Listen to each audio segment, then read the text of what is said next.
enlightened people who've been, How many did you meet? like I've heard about many, like, say Krishna or Muhammad or Ram or Christ, Buddha, all the enlightened people who've been on this planet, there is some sort of mention of their birth or death. But when it comes to Shiva, like you say, and I've read that he was self-created, and I often ask you this question, that did he disappear into thin air, and apparently something like that happened. He couldn't even have biological children with any of the women he was married to. Also, he At least you can't blame him for the population. Sadhguru, I'm coming to something very important. There is a theory. I thought population was very important No. too. There is a theory that Shiva is alien. My favorite director, Christopher Nolan, made this film, Interstellar, which is one of my favorite films, where they are constantly referring to certain beings as they. They are communicating, they are talking to us, they are doing this, but they never really clarified who they were. Like, were they aliens, were they gods, who they were? And Sadhguru, like this, I think I felt it in, like when any creative idea comes to me, it has absolutely no intellectual grounds where I can go back and track it down. It's literally like a mail dropped in my head. It seems like it's from an outside space. This is not a confession. I know it's a confession, but Sadhguru, is it that we are being operated by an external, sort of outside beings? Is it that? Well, people who have no faith in human intelligence are looking up that intelligence will come from somewhere else.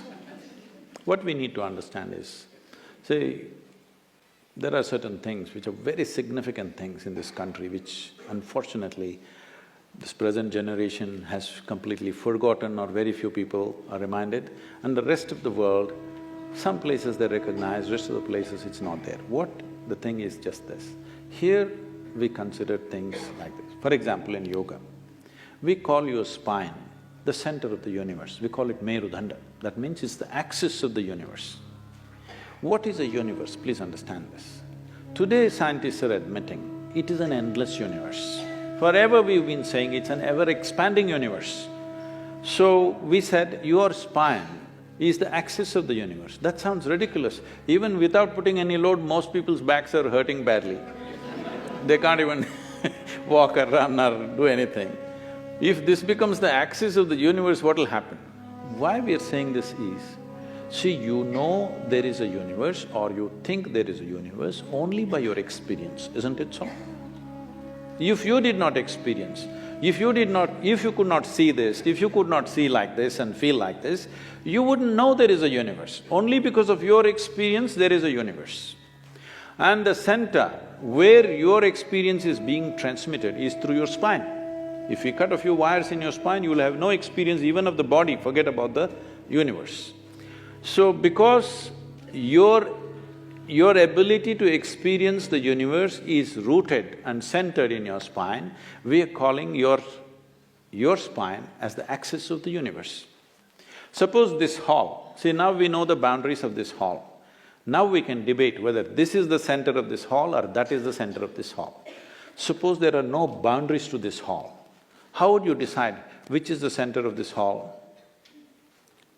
Where you are is the center of the hall, isn't it? From this basis, we developed a whole possibility for a human being, how not just to believe these things, but to make it into a living experience. It is from this the word yoga came, that the inclusiveness happens not because I tell you, oh, I love you, you love me and all this stuff. Inclusiveness happens simply because you obliterate the boundaries of your individuality. Not because I love you, you love me, I hug you, you hug me, so because we are inclusive, no. All that will last for some time. Tomorrow if they do something that you don't like, it'll be finished. But you obliterate the boundaries of your individual nature, including your body, that you know how to sit here without being identified with the boundaries of who you are. Your physical structure, your mental structure, your emotional structure has a boundary.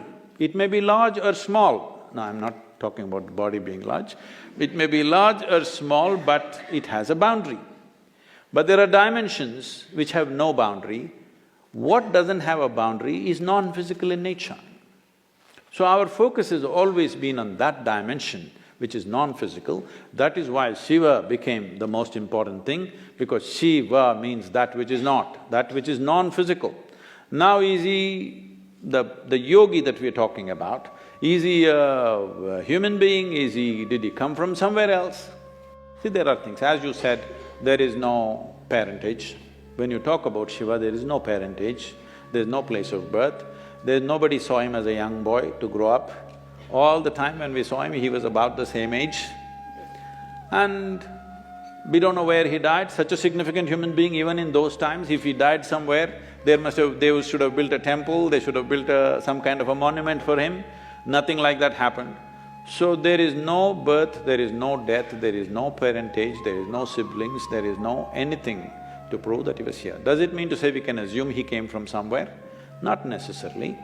But in many of the… if you look at the lore, it's very common to refer to Shiva as Yaksha Swarupa.